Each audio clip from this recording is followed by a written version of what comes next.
Посебно ми е драго што доаѓам во училиште во кое далечната 1971 година и јас сум запишал прво оделение.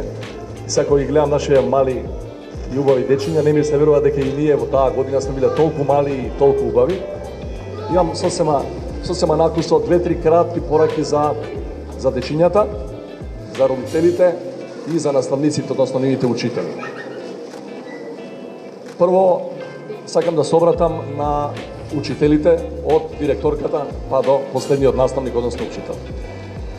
Децава мора да го добијат знаењето кое им треба понатаму во животот и тука попуштање нема. Значи, петките мораат да бидат заслужени. Вие тоа го знаете, најдобро да го правите и не сакам да ви давам никаков совет во таа насока.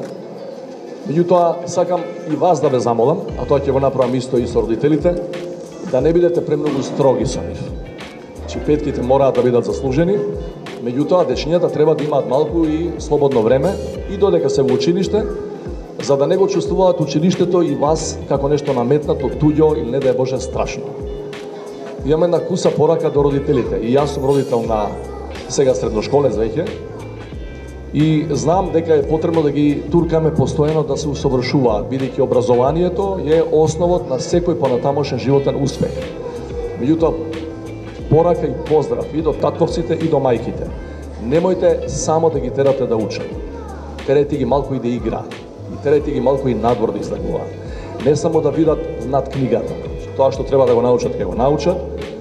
И јас го правам тоа со мојот син, меѓутоа морате да ги терате малку и да се дружат со луѓето, бидејќи и тоа е квалитет кој понатаму во животот многу ќе им треба. Да имаат луѓе околу себе, да не бидат сами и да не бидат во дружба само со компјутерите и со мобилните.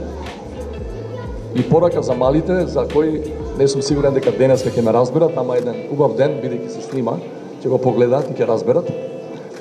Учете за да бидете најдобри, читете што е можно повеќе книги, знаењето сигурно ќе ви помогне во животот. Нема да ви одмогне, меѓутоа многу е битно, ако не исто битно и со книгите, што ги спомнувам, да правите што е можно поголем круг на другари и другарки.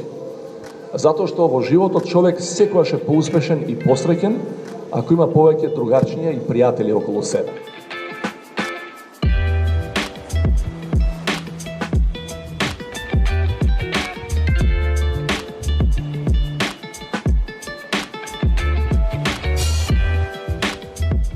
Денеска имам голема чест да присуствувам на еден ваков настан председател на држава, пред се заради тоа што и он има учено во ова училиште и јас имам учено во ова училиште. Мислам дека ќе биде добар знак за сите ученици без разлика првачиња до 9 оделение, дека ова училиште може да извади квалитетни кадри кои што ќе ја представуваат не само нашата општина, веќе и нашата држава. Заради тоа јас нема да говорам многу, ќе оставам за наредните средби со учениците да поразговараме околу нивниот мотив за учење и сум сигурен дека родителите ќе не поддржуваат во се она што и ние како општина и како училиште ќе го правиме во наредниот период.